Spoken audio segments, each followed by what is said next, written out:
out here on our deck. No one here but us chickens. So don't chicken out. Alright, finally part 2 of the mini modular grow system. MMGS? Alright, anyway, acronyms. Should have all the buckets done. Next we're going to set it all up. I went ahead and filled buckets already. This is about the height that you want it. You can go a little higher if you want. Don't totally fill them, it's not necessary. We're using just perlite, and then I'm using a perlite and cocoa core mix. A friend of mine tried it and works really well, so we're going to give it a go too. Alright, so we set up a couple of cinder blocks, a couple of boards to set the buckets on. Definitely not the right length. It's what I got. We'll cut them later. People know how a saw works. That's good enough. Set our buckets up on it. Space them out because they love to be spaced out. A lot of people like to be spaced out. Just approximate about where you want them.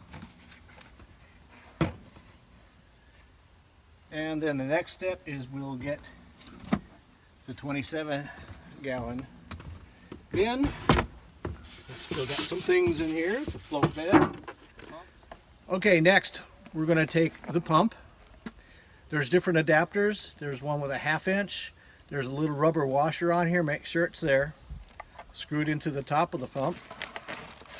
And it's easier outside the box because we like to think outside the box. Anyway, so screw that adapter in. Place the pump in the bottom of the 27-gallon. And then we're going to take the hose, a 1/2 inch hose, and attach it. And we'll run it along, all the way along the buckets here. Okay, so this 1/2 inch hose, I'm going to use the handles and just kind of weave it through here. It just holds it. Very handy. Just kind of holds it in place. And just keep pulling it all the way through to the end. And then we can cut the hose where we need to. And so we'll make a cut here. We'll make another cut here. And we'll put in the adapters. Okay, each place that we've cut that 1/2 inch hose, we've got the 1/2 inch by 1/4 inch tees. Just put them in here. They go in pretty easy. And each one of these, just point this down here, and we'll do it all along the whole run, 5 buckets.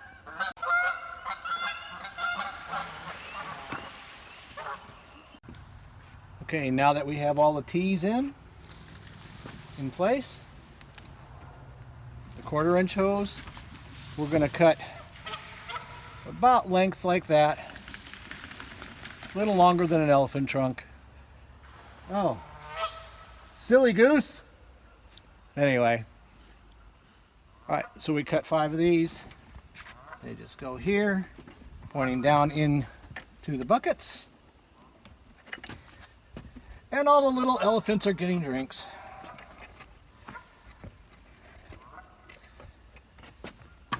On the very end, we have a plug. If you don't have the plug, we'll just take this, bend it over, and use a twist tie. Just something to stop the water. But we did find some plugs. They were a little hard to find. But as long as we can get them, we'll put them in the kits. Okay, now it's time to set up the drain. What I'll do, I'll just set it across here. Actually, we'll put the 90 degrees on here.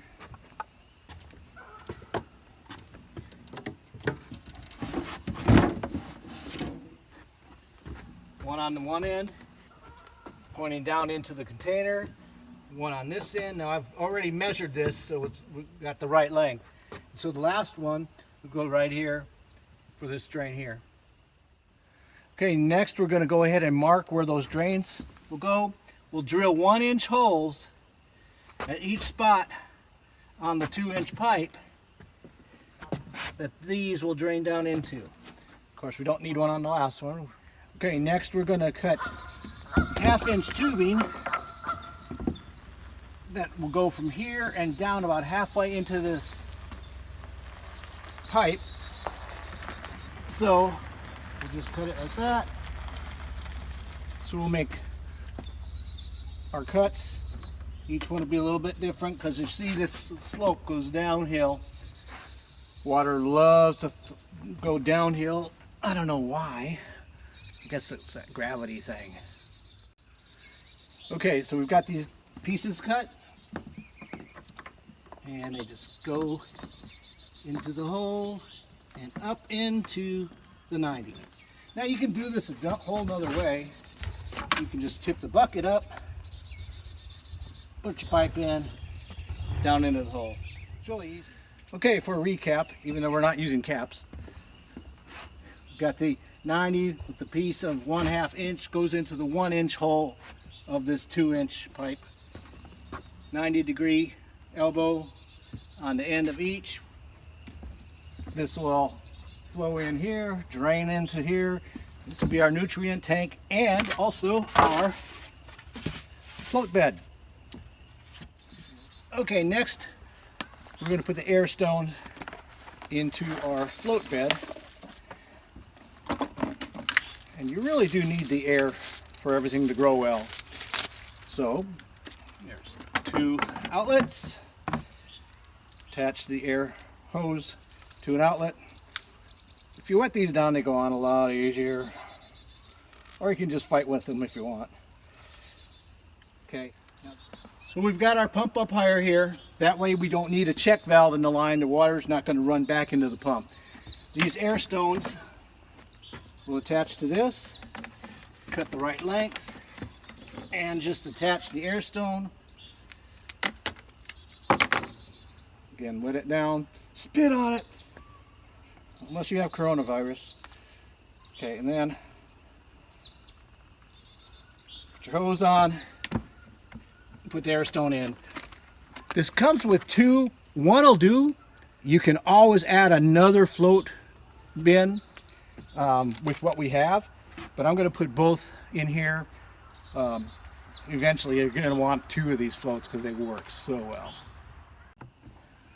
Okay, so now we're ready to put the water in.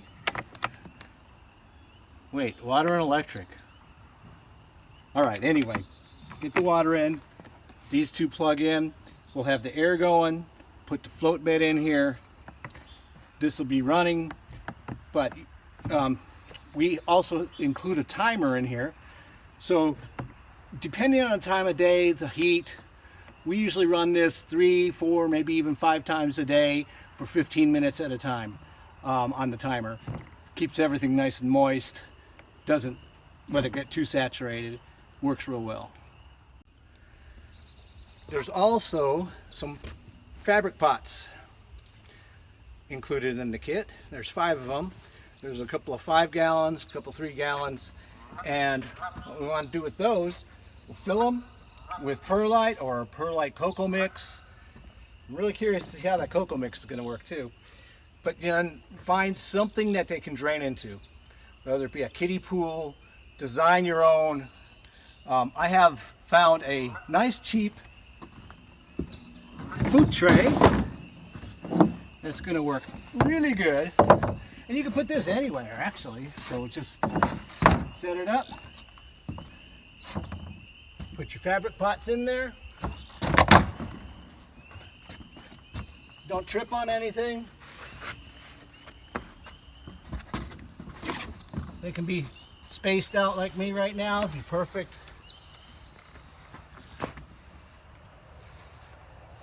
Plant your plants. These are just watered from the top.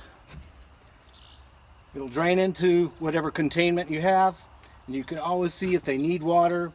If there's water in the bottom, you don't need the water. If you're going away, put some extra water in there. They'll just wick it all up. So here's what we have. 5 fabric pots, 5 Dutch buckets, float bed. You can add an additional float bed with what you have here. You can even add some more buckets. That pump is able to do about 10 buckets. So if you wanted to add some more buckets, there's more parts that you can that we do carry. So it just depends on the space and how much you want to grow. You can get as many fabric pots as you want, obviously, for whatever area you're doing. So that will be it for now. Part 3 will be the planting and growing. So stay tuned. The entire system can be purchased at CompleteGreenhouse.com. And at Greenhouse Solutions and Growing Systems, where we keep it simple, keep it sustainable, keep it affordable, and most of all, keep it real.